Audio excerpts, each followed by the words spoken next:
Hello, hello everyone. We're about to start our live.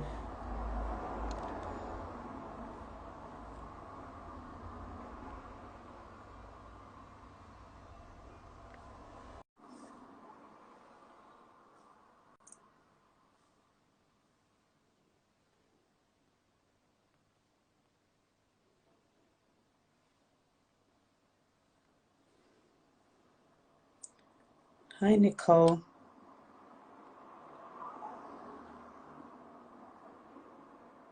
I just sent you a request.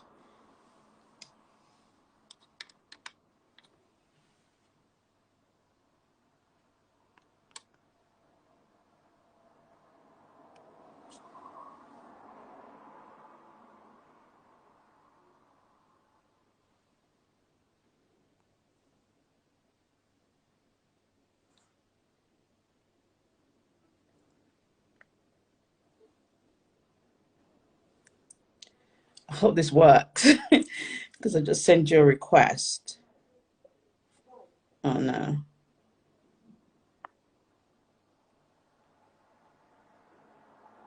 I'll start all over again. I'll come out and I'll start again. Do that. Oh, Here I am. it was so, oh goodness gracious. Yeah. How are you? How are I'm good, you? thank you. I'm good. Yes, Thank you for yes. having me. Can you hear me? Can you hear me very well? I can. Let Oh, me put my great. volume up a bit, but yes, I can. Yes. Oh, fantastic. Let me put the volume up. Yes. Okay, fantastic. So I'm just going to give you an introduction and then we'll move on with our conversation today. So today I have with me Nicole Etienne, and she is a mother of two young men. She has a master's in positive psychology and coaching psychology and is an accredited coach. Nicole has just recently written a children's book about a little boy with autism who loves traveling on buses and trains. She has worked in the education sector for over 15 years and has a range of experiences teaching in primary and special needs schools. Experiences have helped her to support other families and with children and adults on the autism spectrum in strategic ways. And so Nicole specializes in post traumatic growth and has her own coaching practice. So we are so honored to have Nicole here. I've known Nicole for very well for over nearly 2 years now, and she is phenomenal. She has a women's group on Facebook, which is thriving. And also she is an expert in her field. And so we today we're talking about, maternal mental health, and we're talking about post traumatic growth. And I just want you to tell us a little bit about yourself, and then we can just move the conversation on. So we'll flow with it. Okay, lovely. Thank you so much. And thank you for having me. It's a pleasure to be here.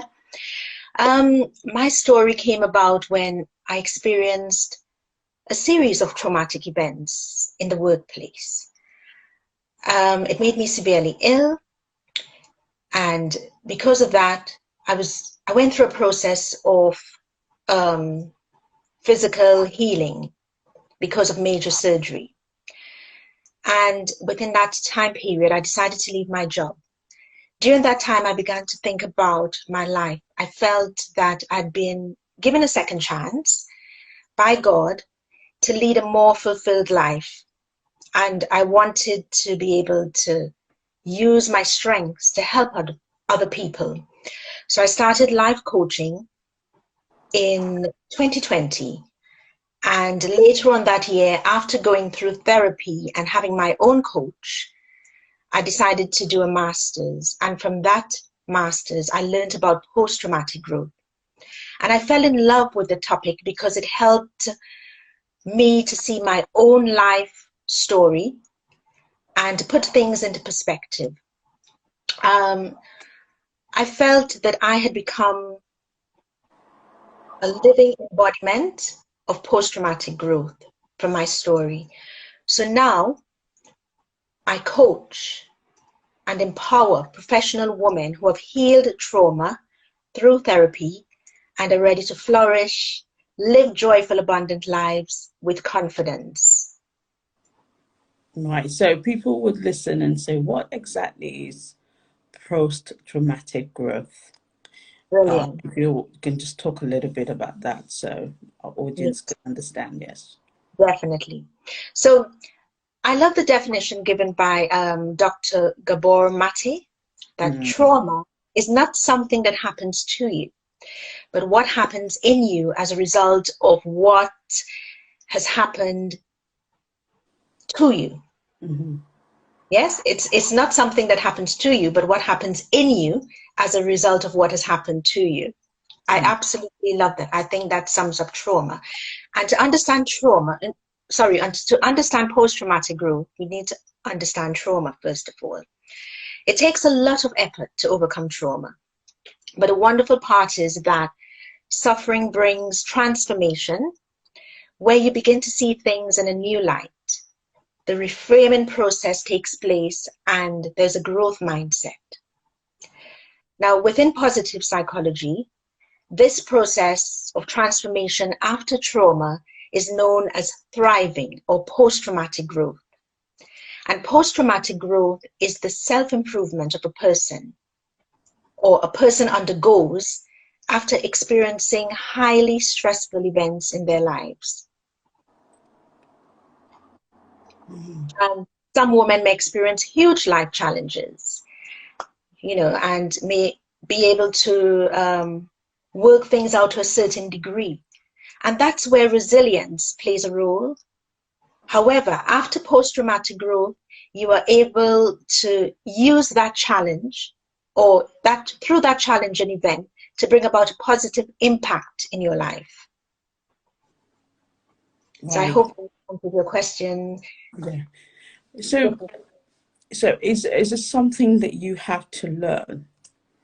Because you have to come to a point of self-awareness, isn't it? Yes, Because definitely. yeah, because when you're going through the actual experience, traumatic experience, you might know the awareness of, you know, um, that is actually what is going on inside of you. Yes, That is would determine how you kind of um, progress in this experience. that's it. Having that awareness is so important. So talk us a little bit about getting that awareness. What tools do we need in order to be able to do that? Yes. As women, we need to become more self-aware, and you're quite right, because having that self-awareness helps us to access the freedom to change. And without that, we remain stuck in that cycle. And our own lives can be changed, and we can become more authentic. We can bask in our own authenticity, seeing every challenge as a learning opportunity, and most of all, being present in the moment, being mindful. And that is one of the tools, coming from trauma and experiencing post-traumatic growth, is becoming self-aware and being mindful. Living in the moment, I think, is so important Mm, for women to live in the moment. And, once you've been through trauma, I always recommend to my clients, you need to seek out a counselor or a therapist first before coming to me, because this is the next level of your growth. And healing through that trauma is super important. When you come to me, we can work on the self-awareness aspect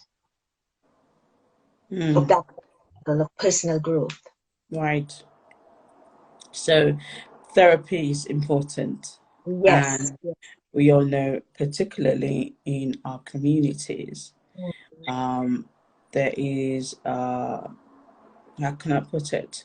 It's not something that we easily want to access, because there's a sense of, if you're going through it, you know, be strong, you know, just um, just wave this through. This too will pass, and everything else that sometimes it sounds good, But in reality, when someone is facing a situation where it overwhelms them, it's hard to be able to do that. Even the whole idea of being present, I think you have to be at a certain space in that experience to understand that I need to be present, because there's a natural tendency to want to run away from that situation because you're trying to get away from it.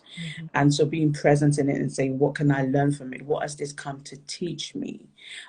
We need to, therapists, we need your coaching practice to be able to do that.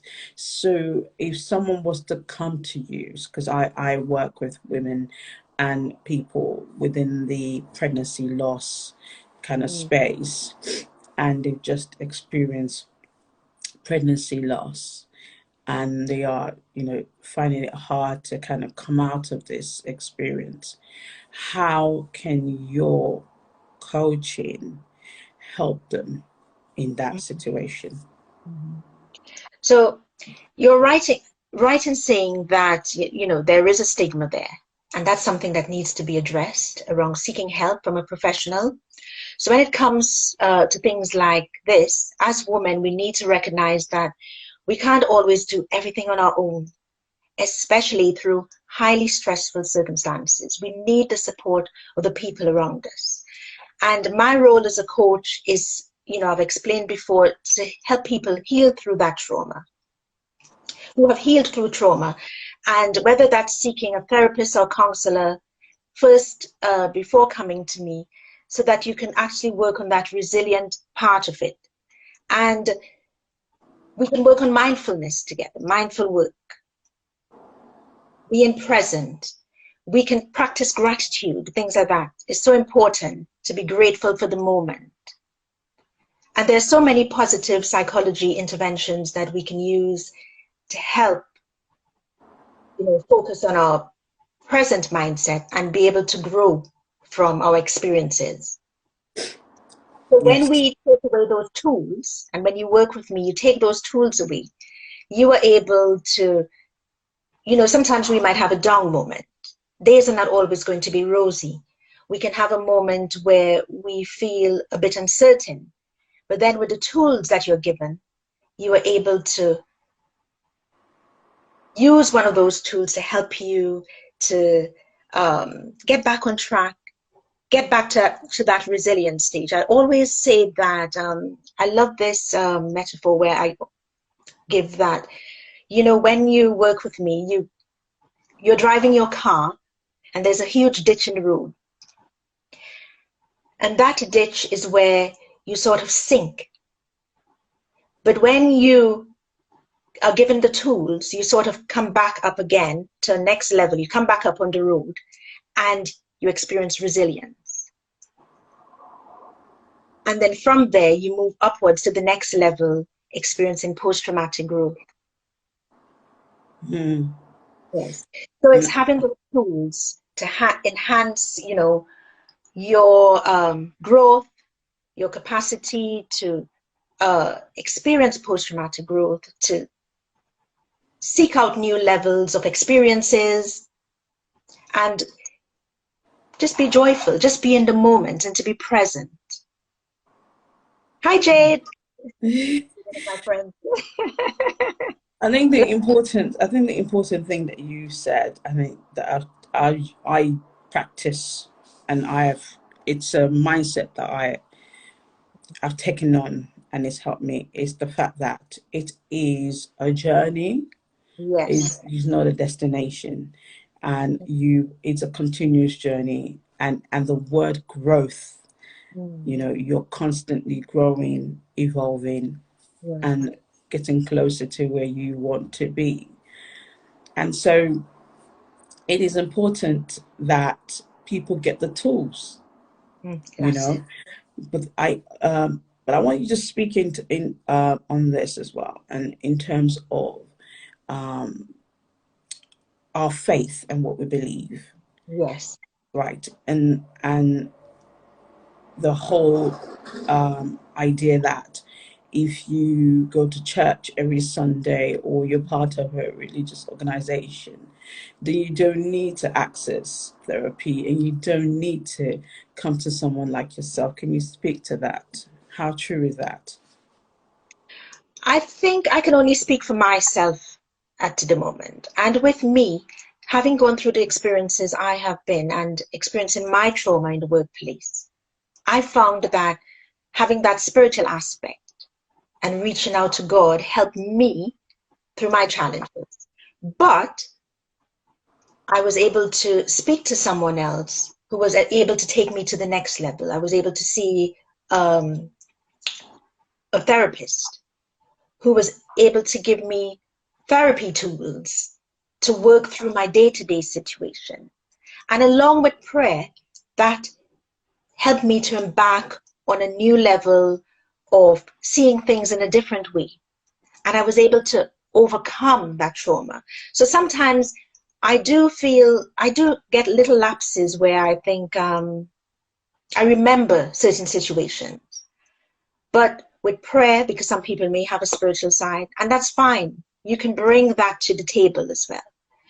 And then I take those tools and I work through in that moment of what I'm feeling to get me to that place of where I need to be in the present moment. But having that faith is very important to one's life. Some people may not believe in God. Some people may believe in God. That's fine. You know, whatever you choose to decide to do and to, you know, to move forwards, it's up to the individual. But for me, and speaking for myself, I think my faith helped me immensely as well. But it's so important, it's so vital, I must stress, to speak to someone about what's happening as well, to speak to an individual face to face. That face to face is important, I think. Just as we are having this face to face conversation, I think it's nice to have that rapport where somebody can give you those professional tools to help.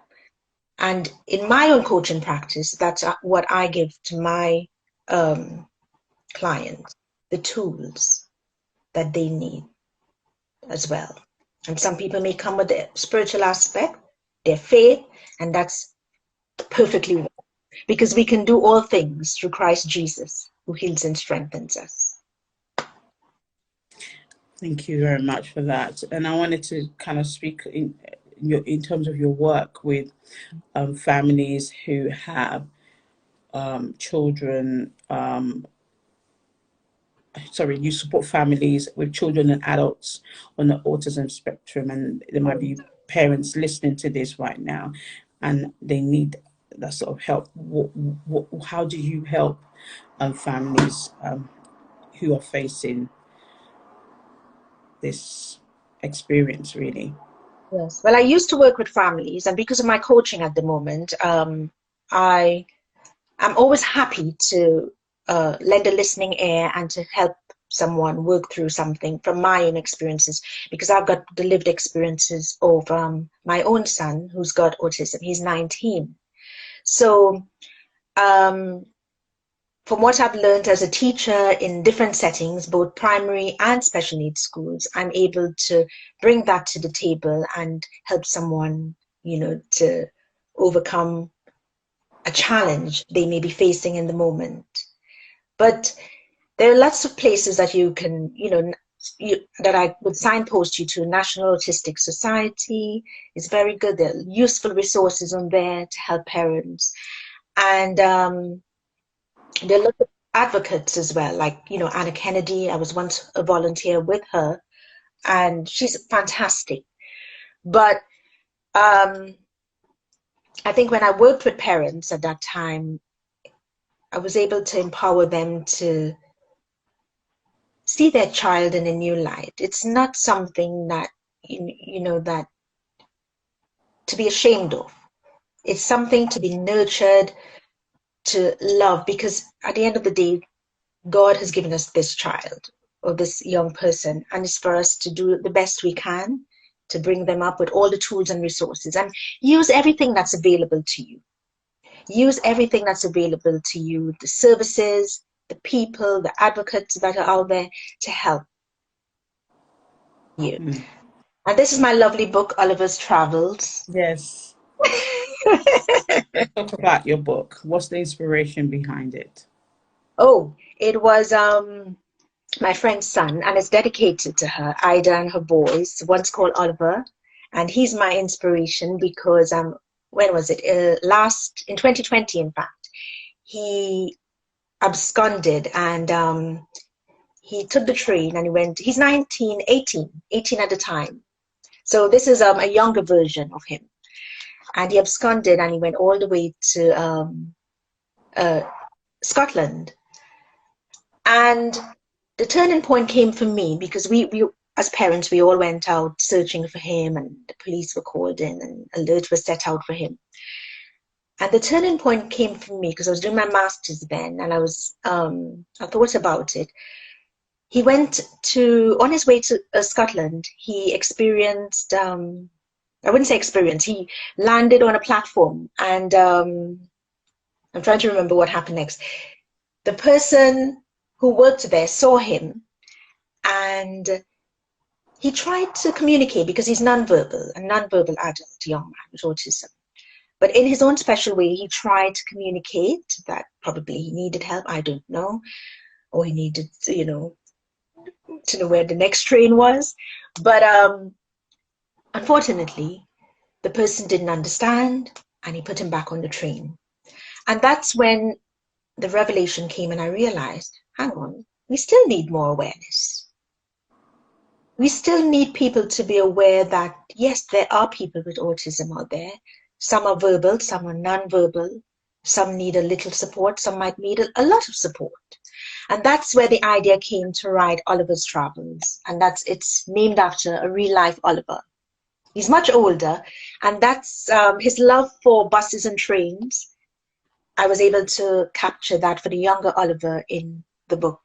Because in the book, in the story, and I know you've read it as well, Yes. with your son, he loves the buses and the trains, and he's just a delightful little boy. And it shows the positive aspect of him wanting to be, enjoying the moment. And with his carer, John, he goes off and experiences the world in his own way, and we get to see a view of the world through his eyes. And I think it appeals to everyone because grandparents have been reading it, uncles, aunts, and so it's not just for people or families with children with autism, but I think it's for everyone to have that grasp and a little view of understanding of autism. And I think Oliver's World from the feedback I've got so far, has really helped some people to understand a bit about Oliver and autism. Because I remember one lady asked me, she said, she said, I thought he was listening to music there, but when you read through the book, it talks about him wearing his air defenders, they're called. And for him, Oliver, he doesn't always wear them, but when it's lots of noise around, for instance, in this book, he goes out to the train station. So he wears it to keep him safe. He feels safe when he has his air defenders on. So, yeah, I'm so thrilled that I've written this. And, like I say, with my own embodiment of post-traumatic growth, coming from a place of trauma and doing my master's in positive psychology and coaching psychology, writing a book, I get to experience that that post-traumatic growth. And that's what I want so many women to experience. But the main thing, you have to heal through that trauma first before coming to work with me. Oh, fantastic. Yes, congratulations on the book. And I know it's going to bless many, many families. Yeah. And give, like you said, raise awareness so that people have a better understanding, because we all need a lot more understanding in this world.